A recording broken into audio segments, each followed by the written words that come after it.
Jamaah, oh jamaah, Alhamdulillah. Alhamdulillahirrabbilalamin. Kembali lagi di Islami Tunda, jamaah Islami Tunda yang dirahmati Allah. Masih membahas tentang tema kalau sudah tiada, baru berasa. Nah ini Masya Allah luar biasa ya Ustadz Maulana ya. Kalau kita bicara masalah tentang orang tua. Kalau bicara gitu sebagai orang tua, begini sebenarnya. Kadang kita sebagai anak terlalu cuek sebenarnya. Dan tidak terlalu memperhatikan orang tua. Bener. Mulai hal yang kecil. Contoh kebutuhannya kan dalam kitab yang ditulis oleh Imam Al-Ghazali, salah satu bakti anak kepada orang tua tidak boleh jauh dari orang tua. Bener. Supaya tahu kebutuhannya, supaya tahu ketika orang tua butuh. Ya, itu. Tapi kadang-kadang kita gini, Ya. untuk mengobati rasa rindu kita sama orang tua, tuh kadang-kadang kita pernah jalan kemana sama orang tua gitu ya. Iya juga Terus kita ingat-ingat, kita datang lagi ke tempat itu, dulu waktu kita kesini nih, itu mama sama ayah lagi ini nih, Bisa terus saya ngajakin kesini ceritakan nih. cerita saya? Oh nggak usah, panjang nanti ceritanya. Nah itu apakah benar Ustadz Syam ya? Bisa mengobati perasaan rindu kita kepada almarhumah kalau kita mengunjungi tempat-tempat yang pernah kita datangin sama mereka? Mohon izin penjelasannya Ustadz Syam. Bismillahirrahmanirrahim. Tabi guru Ustadz Ilman, Ustadz Maulana, Mas Fadli serta guru-guru kami yang dimuliakan Allah Subhanahu wa taala. Allahu akbar, Allahu akbar. Allahu akbar. Seorang sahabat Nabi sallallahu alaihi wasallam setelah sekian lama ia pergi dari kota Madinah karena tidak sanggup mengumandangkan azan, Sayyidina Bilal bin Rabah. Akhirnya ia datang kembali ke kota Madinah disebabkan karena setelah itu ia bermimpi bertemu dengan baginda Nabi sallallahu alaihi wasallam.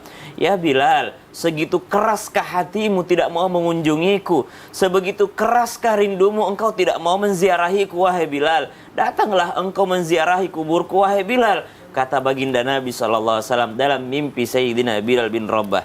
Maka datanglah Sayyidina Bilal bin Rabah dari negeri Yaman menuju kota Madinah. Dilewatinya tempat-tempat yang pernah ia lewati bersama dengan baginda Nabi SAW. Gunung Uhud yang pernah menjadi saksi mereka bersandar ketika beristirahat. Sayyidina Bilal bin Rabah tidak mampu untuk melanjutkan langkah kakinya dengan mengatakan, aku tidak sanggup untuk kembali ke kota ini. Semua kenangan itu kembali berbayang dalam pikiranku. Aku tidak sanggup untuk berada di kota Nabi SAW. Aku ingin kembali saja ke kota Yaman. Aku tidak sanggup untuk berada di sini. Namun ia memantapkan langkah kakinya karena panggilan Nabi SAW untuk menziarahinya. Ia pun melihat kiri kanan, semua tempat ini pernah aku singgahi bersama dengan baginda Nabi SAW. Lalu akhirnya ia datang pun untuk menziarahi makam baginda Nabi SAW. Setelah mengucapkan salam ketika berada di makam baginda Nabi SAW, tiba-tiba ada dua orang anak muda yang menggandeng tangan beliau. Wahai paman,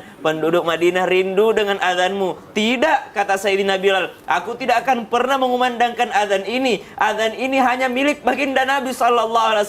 Azannya Bilal hanya untuk baginda Nabi SAW. Namun ternyata yang memanggilnya, yang memintanya adalah cucu baginda Nabi SAW yang perangainya sangat mirip dengan baginda Nabi SAW. Akhirnya Bilal memberanikan diri untuk mengumandangkan azan ketika berada pada kalimat Asyhadu anna Muhammadar Rasulullah. Ternyata Sayyidina Bilal bin Rabah pingsan. Sayyidina Bilal bin Rabah tidak mampu untuk melanjutkan azannya. Betapa banyak kenangan bersama dengan baginda Nabi SAW. Bukan hanya Sayyidina Bilal bin Rabah, penduduk kota Madinah semua keluar dari rumahnya dengan mengatakan, apakah Rasulullah dibangkitkan kembali? Apakah Rasulullah dihidupkan kembali? Ada suara Bilal yang saya dengarkan. Ada suara muadzin Rasulullah di sana terdengar. Namun subhanallah, baginda Nabi SAW ila rafiqil ala telah diangkat oleh Allah Subhanahu wa taala. Maka untuk menjawab pertanyaan, apakah ketika kita melihat benda-benda peninggalannya, tempat-tempat yang ditinggalkan oleh orang tua kita bisa mengobati rindu kita? Tergantung bagaimana kita mengambil hikmahnya. Ada yang justru sangat menyakitkan hati, namun jikalau itu adalah kenangan-kenangan yang indah, maka insya Allah itu akan mengobati rindu. Pelajaran apa yang bisa kita ambil? Menjadilah kita orang tua yang dikenang kebaikannya oleh anak-anak kita, yang dikenang solehnya oleh anak-anak kita, yang dikenang kebaikannya seorang ibu kepada anak-anaknya. Jangan pernah menjadi orang tua yang toksik terhadap anak-anak kita. Kalau kita menjadi orang tua yang baik untuk anak-anak kita, insya Allah setiap tempat yang pernah menjadi saksi kebaikan kita akan diingat oleh anak-anak kita, insya Allah. Wallahu ta'ala. Masya Allah, terima kasih banyak Ustadz Syam. Sama-sama. Atas penjelasannya, Masya Allah luar biasa buat jamaah Islam itu yang ada di rumah ya. Kalau yang namanya anak ini nggak bisa memilih harus lahir dari orang tua yang mana. Masya Allah. Dan ini adalah ketetapannya dari Allah. Dan nggak semua anak juga mungkin merasakan kebahagiaan apa yang dirasakan oleh anak yang lainnya. Ada juga anak yang rasanya tuh kesel terus, sedih terus. Mungkin karena orang tuanya nggak pernah merhatiin. Mungkin orang tuanya ada yang pemabuk, ada yang orang tuanya pemarah. Namun setelah mereka semuanya nggak ada nih, yang tadinya anak ini suka dendam, suka marah, suka kesal sama orang tuanya, kesalahan-kesalahan orang tua yang udah meninggal ini gimana nih? Apakah harus mereka memaafkan atau bagaimana nih? Ustadz Maulana mau izin penjelasan nih. Nggak apa-apa. Saya sambil ngomong sini kan minta penjelasan ke Bapak. Kan lagi ngobrol. Ya, lagi ngobrol. Bapak yang jawab. Aku udah tahu. Tapi saya mau ceritakan kisah terakhir. Apanya? Nggak usah lah ya, nanti aja lah ya. Baik, bismillahirrahmanirrahim. Jamaah Islam Tinda dimanapun berada, ada sebenarnya hal yang harus kita lakukan ketika ada kejengkelan terhadap orang yang sudah meninggal. Lah, kok bisa? Iya, aku jengkel banget sama dia. Subhanallah. Kadangkala timbul kejengkelan, timbul kebencian yang notabene-nya harusnya, mohon maaf kepada semuanya, yang kita temenin adalah manusia biasa yang tidak luput dari kesalahan dan kehilafan. Maka seharusnya kita kedepankan perasaan kita untuk berbaik sangka kepada yang berpulang ke rahmatullah. Makanya mohon maaf, kedepankan yang namanya mengingat kebaikannya. Ingat, orang yang sudah meninggal harusnya diceritakan kebaikan-kebaikannya dan ditenggelamkan keburukannya. Itu. Kalau kita masih hidup, kita aja sebenarnya. Kalau masih hidup, kita ingat keburukan kita supaya kita introspeksi diri. Tapi menjelang kematian kita, seharusnya lebih optimis. Makanya ada khauf, ada raja. Khauf itu ketakutan, raja itu harapan. Maka dari sinilah harusnya ketika ada orang meninggal dunia, sebaiknya adab yang terbaik, jangan ceritakan keburukannya, ingat kebaikannya, supaya menjadikan syafaat buatnya, pertolongan untuknya. Ya kita ceritakan. Kalau takziah itu biasanya, jangan lagi ceritakan, dia itu dulu. Jangan. Ceritakan kebaikannya, amalannya, kebiasaan baiknya. Nah, nanti kalau Mas Fadli meninggal, saya tidak akan ceritakan tentang reseknya dia. Gimana Bapak mau cerita? Bapak kan meninggal lebih dulu dari saya. Ya kalau saya meninggal, gimana dia mau cerita? Orang dia duluan. Ya Allah. Contoh. Iya, contoh. Apa sih? Ya Allah. Tidak bisa kasih memberi contoh yang memuaskan diri saya. Kemudian, keharusan untuk memaafkan. Ayo ikhlaskan. Memaafkan, ikhlaskan, halalkan, maafkan. 2, 3. Ikhlaskan, maafkan, halalkan. 2, 3. Ikhlaskan, maafkan, halalkan. Hadirkan ini. Kemudian seharusnya, mohon maaf tanpa menggurui, hadirkan cinta yang luar biasa kepada mereka. Kecintaan. Seorang yang beriman harus menanamkan rasa cinta. Cinta kepada sesama manusia. Bahkan kecintaan itu bahkan diibaratkan bagikan satu tubuh. Begitulah cintanya orang beriman. Saling mencintalah. Makanya mohon maaf tanpa menggurui, hanya mengingatkan, dengan adanya ada orang yang meninggal dunia, sebenarnya itu pembelajaran yang terbaik, nasihat buat kita. Kata Nabi, ada 2 nasihat yang ditinggalkan, Al-Quran yang berbicara dan nasihat kematian yang diam. Dia diam tapi menjadi nasihat besar buat kita. Masya Allah. Terima kasih banyak Ustadz Maulana. Udah puas? Aduh luar biasa. Kan satu sama. Seri dong berarti. Oh, jamaah Islam itu indah. Sebelum kita lanjut nih, saya akan mengajak jamaah untuk melihat sebuah video tayangan. Ini ada bagus banget ya. Ada orang menikah atau foto menikahnya di kuburan orang tuanya nih. Ini di tayangannya nih. Orang tua dari suaminya. Masya Allah. Mungkin kita nggak tahu ya. Mungkin pas lagi sebelum menikah masih ada gitu. Pas segera mau menikah udah direncanain tiba-tiba orang tuanya meninggal gitu. Bisa juga penyesalan gitu. Seseorang itu sebenarnya selalu datangnya belakangan. Karena baru merasa ketika kehilangan orang tua. Betul. Makanya ketika orang tua hidup, ayo sebisa mungkin untuk melibatkan orang tua dalam setiap kegiatan kita. Masya Allah. Libatkan. Mau bikin rumah, usahakan ada kamar orang tua. Mau ngadain acara, ayo ajak orang tua. Jangan lupa Nasihat. belanjain orang tua tiap bulan, Tiap bulan. kebutuhannya. Ini Nah, itu Masya yang Allah luar penting biasa. sebenarnya. Walaupun kelihatannya simpel, tapi sangat berarti buat mereka. Nah ini mungkin Ustadz Hilman nih, mohon izin nih, kita bicara yang lain nih, untuk membagikan orang tua, apalagi terutama orang tua yang Ya. udah nggak ada ya. Bagaimana mungkin ada amalan-amalan yang perlu kita bacakan atau perlu kita amalkan setiap harinya, selain apa yang tadi sudah disampaikan, agar orang tua kita ini kuburnya tuh bercahaya, terus dikasih cahaya sama Allah gitu loh. Mohon izin penjelasannya. Masya Allah, tabarakallah, saya Maulana, mohon izin Ustaz Syam, Mas Fadli. Jamaah Islam itu indah yang cinta Allah Subhanahu wa taala. Subhanallah walhamdulillah wala ilaha illallah wallahu akbar. Berbakti kepada orang tua itu adalah kewajiban. Baik orang tua ketika masih hidup ataupun orang tua sudah wafat. Tetap seorang anak harus berbakti kepada orang tuanya. Setidaknya ada 5 amalan yang bisa kita lakukan untuk orang tua yang sudah wafat. Dan amalan ini insya Allah akan membahagiakan orang tua di alam kubur, bahkan memberikan cahaya orang tua kita di alam kubur. 1, mendoakan orang tua di alam kubur. 2, memintakan ampunan kepada Allah untuk orang tua kita di alam kubur. Maka rajin-rajinlah beristighfar. Banyaklah beristighfar kepada Allah, niatkan salah satunya untuk orang tua kita. Maka mohon maaf ya, jika ada di antara kita yang dulu mungkin pernah kesel sama orang tua, tadi kata Ustadz Maulana, ikhlaskan, maafkan, halalkan, dan itu yang bisa kita hadirkan. Jangan sampai kita kebawa sampai hari ini. Bahkan mohon maaf Mas Fadli, Ustadz Maulana, saya pernah satu taklim ada yang bertanya begini, Ustadz, bagaimana ya orang tua saya itu ibadahnya kurang, ilmunya kurang, dan seterusnya. Jadi dia menyesali tentang orang tuanya. Saya bilang istighfar kepada Allah. Boleh jadi orang tua kita dulu ilmunya kurang karena waktunya habis ngurusin kita. Orang tua kita dulu ibadahnya kurang karena habis ngurusin kita waktunya, sehingga tak ada waktu. Terus apa tugas kita? Doakan orang tua kita, minta ampun kepada Allah. Karena istighfar anaknya untuk orang tua di alam kubur akan meringankan hisab orang tua di alam kubur. 3, tunaikan janji atau kewajiban orang tua kita.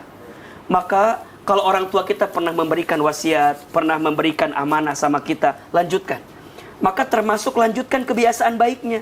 Makanya anak itu harus tahu, dulu waktu orang tua masih hidup, punya kebiasaan baik apa tuh?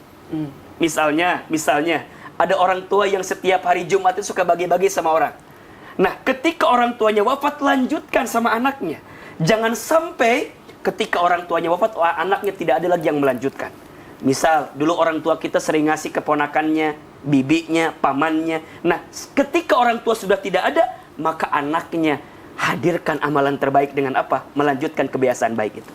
Yang keempat, sambungkan silaturahmi dengan kerabat orang tua kita. Maka dulu orang tua kita tuh punya kebiasaan baik, suka ngajak kita ketemu sama teman-temannya, kerabatnya, ya Mas Fadli? Iya, sepupu-sepupu jauh. Ini juga otokritik bagi kita nih sekarang. Orang tua zaman now tuh jarang tuh ngajak anaknya ketemu temannya, ketemu sahabatnya. Padahal boleh jadi saat orang tua kita sudah kembali kepada Allah, semua kerabatnya itu menanti kebaikannya. Maka seorang anak lanjutkan silaturahmi dengan kerabat-kerabatnya. Dan yang kelima terakhir, orang tua di alam kubur merindukan sedekah dari anaknya yang diniatkan untuk orang tuanya. Satu kali ada seorang sahabat yang bertanya kepada Nabi SAW, ya Rasulullah, ibuku sudah wafat, tapi aku ingin berbuat baik kepada ibundaku, bagaimana caranya? Maka Rasul menjawab, bersedekahlah atas nama ibumu. Sedekah apa ya Rasulullah? Kata Rasul, sedekah air. Maksudnya apa ya Rasulullah?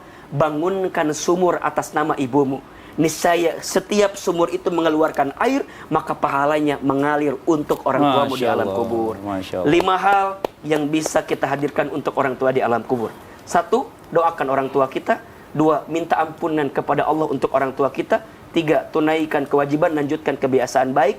4, sambungkan silaturahmi. 5, bersedekah atas nama orang tua kita. Terima kasih banyak Ustadz Hilman atas penjelasannya. Nah sekarang kita lanjut lagi, langsung aja kita lanjut untuk membacakan pertanyaan yang masuk yang ada di sosial media Islami Tunda. Kalau gitu kita kembali ke segmen Tanya Dong Ustadz. Kami semua tanya dong Ustadz. Dari Instagram hamba Allah. Assalamualaikum Pak Ustadz. Waalaikumsalam warahmatullahi wabarakatuh. Aku adalah anak yang pernah dibuang sama kedua orang tua saya. Ustadz, gimana ya bisa menerima dan menghilangkan dendam ibu dan ayah kandung yang telah membuang saya? Dan ternyata beberapa bulan yang lalu, ibu sama bapak kandungnya pernah datang untuk menengok saya. Dan beberapa minggu yang lalu, aku dikabarkan bahwa kedua orang tua saya telah meninggal karena kecelakaan. Aku belum sempat memaafkan mereka berdua dan membahagiakan mereka berdua. Apakah ada cara menebus semua itu, Ustadz? Kepada almarhum orang tua saya. Dan ini Ustadz Syam, mohon izin dijawab Ustadz Syam. Bismillahirrahmanirrahim. Tapi guru-guruku serta guru-guru kami dimuliakan Allah Subhanahu wa taala, maka subhanallah, kalau kami pahami dari pertanyaan bahwasanya ada orang tua yang tidak bertanggung jawab terhadap anaknya. Lalu orang tua tersebut akhirnya pun meninggal dunia dalam kecelakaan. Bagaimana cara sang anak memaafkan mereka sedangkan mereka sudah meninggal dunia? Alhamdulillah ala kulli hal. Sang anak masih hidup. Maka sang anak bebas meminta kepada Allah Subhanahu wa taala dengan mengatakan, "Ya Allah, saya ridha. Saya tidak pernah tahu bagaimana keadaan orang tua saya dahulu ketika mereka membuang saya. Apakah mereka mungkin dalam keadaan kehilangan akal? Apakah mungkin mereka dalam keadaan kena pelet? Mohon maaf. Apakah mungkin dahulu mereka kena guna-guna santet sehingga mereka tiba-tiba lupa terhadap saya? Saya ridha, saya ikhlas mereka pernah meninggalkan saya. Biar bagaimanapun mereka adalah sebab saya hadir di dunia ini. Maka dari itu ya Allah, saya maafkan kesalahan mereka berdua." Itu cara merelakannya. Antum bisa ngomong kepada Allah Subhanahu wa taala dalam doa bahwasanya telah memaafkan kedua orang tua, telah merelakan, telah ridha terhadap kesalahan mereka dahulu yang mana mungkin pada saat itu mereka tidak mengerti apa-apa. Mereka tidak punya dasar agama. Mereka mungkin dalam keadaan terdesak ataupun darurat. Namun bukan berarti ini adalah suatu pembenaran bagi orang tua yang telah membuang anaknya. Orang tua membuang anak itu sudah ada ditorehkan dalam Al-Quran. Ba'da naqul a'udzubillahi minasyaitonir rajim. Wa la taqtulu auladakum khasyata imlaq. Di ayat yang lain, wa la taqtulu auladakum min imlaq. Jangan kalian membunuh anak-anak kalian, menelantarkan anak-anak kalian disebabkan karena khawatir atas kemiskinan, disebabkan karena kemiskinan. Nahnu narzuqukum wa iyyahum. Kamilah yang memberikan rezeki kepada kalian, kata Allah Subhanahu wa taala, dan kepada anak-anak kalian. Maka subhanallah, bagi orang tua yang tidak bertanggung jawab terhadap anak-anaknya, maka itu urusan mereka terhadap Allah Subhanahu wa taala. Bagi seorang anak yang berusaha ridha atas kesalahan orang tuanya, maka anggaplah itu adalah dosa orang tuaku kepada Allah Subhanahu wa taala. Saya sebagai anak hanya bisa ridha dan melapangkan hati, melapangkan dada. Mungkin disebabkan karena itu Allah Subhanahu wa taala membalasku, menggantiku dengan sesuatu yang lebih baik. Mungkin orang tuaku tidak baik, mungkin bisa saja karena itu Allah akan memberikan aku jodoh yang terbaik dan juga anak-anak yang terbaik terhadapku. Kemudian selanjutnya, apa yang mesti dilakukan? Belajar daripada kesalahan orang tua. Jangan sampai kita menjadi orang tua yang seperti itu. Subhanallah, harus berhenti di kita. Jangan ada kalimat berlindung dari kata trauma. Trauma saya dulu orang tua saya begini, saya akan seperti itu kepada anak saya. Na'udzubillahi min dzalik. Ada orang-orang disebabkan karena dia pernah menjadi korban bullying, maka dia akan membuli orang lain. Subhanallah. Dia pernah menjadi korban ditelantarkan orang tuanya, maka dia pun akan menelantarkan anaknya. Tidak. Namun kesalahan tersebut, sebuah kejahatan, sebuah keburukan harus berhenti. Subhanallah. Maka jangan menganggap beralaskan dengan trauma, lalu dia menjadikan itu alasan untuk dia berbuat buruk terhadap anak-anaknya. Na'udzubillahi min dzalik. Maka ridha, ikhlas akan kesalahan orang tua walaupun tidak termaafkan. Hati ini berat rasanya, Ustaz, karena orang tua saya tidak seperti orang tua yang lain. Biarlah itu menjadi kesalahannya terhadap Allah Subhanahu wa taala. Tentu saja mereka akan diadili di akhirat nanti. Kemudian yang kedua, bagaimana agar bisa ridha dan ikhlas? Anggap semua kebaikan yang kita dapatkan kali ini karena kesabaran kita atas kesalahan kedua orang tua kita. Anggap itu semua balasan dari Allah. Nih orang nih dari kecil nggak dapat kasih sayang orang tua, maka saya ganti menjadi kasih sayangku. Bukankah kita lebih menginginkan kasih sayang Allah Subhanahu wa taala, Masya Allah, ridhonya Allah dibandingkan daripada murkanya? Maka maafkan dengan lisan, sampaikan kepada Allah bahwa telah ridho. Ya Allah, kalau engkau menganggap sahabatku ini adalah sebuah amalan yang baik, maka gantikan dengan kebaikan yang lebih banyak lagi. Masya Allah. Taala alam. Tapi kebanyakan justru orang-orang yang orang tuanya kurang baik gitu ya. Iya. Jadi pelajaran buat dia, dan dia nanti jadi orang tua akan jauh lebih baik Insya menjadi dia. Allah, amin. Dibandingkan Itu yang orang kita tua yang harapkan. biasa-biasa yang Betul. lainnya. Iya. Anak bandel itu yang paling keras nangisnya ketika orang tua meninggal, biasanya anak Yang bandel. bandel. Iya, Masya Allah. Yang paling menyesal. Nah, sekarang kita lanjut lagi, ada pertanyaan bagus nih. Dari Instagram @john_. Assalamualaikum Ustadz. Mau tanya, emang bener mayit itu nggak boleh tinggal sendiri? Dan katanya, kalau ditinggal sendiri, bakal bisa hidup kembali. Ustadz siap, mohon izin gimana? Makanya nggak boleh ditungguin, nanti kalau hidup kaget kita. Enggak, kalau ditinggalin justru hidup katanya. Terus mau Hidup diapain? sendiri. Semua mayit pasti ditinggal. Nggak mungkin enggak, subhanallah. Nggak mungkin, apalagi kalau udah dikubur, masa mau ditemenin Enggak, gimana ini sih? saya tahu maksudnya nih, mau tahu. Kenapa? Ketika orang meninggal, jenazahnya itu nginap di rumah, biasanya kan jangan tinggalkan takut sendiri. hidup. Takut hidup. Ya gimana kalau misalnya dia meninggal di mana-mana tiba-tiba nggak ada orang, masa nggak mati-mati jadinya? Udah nih, cuma mitos ya. Buat yang di rumah nih jangan kemana-mana. Kita akan segera kembali lagi dan membacakan pertanyaan yang masuk yang ada di sosial media Islam Itu Indah. Jadi tetap di Islam Itu Indah. Jamaah, oh jamaah, alhamdulillah. Belum lagi kalau ada kucing hitam lompatin.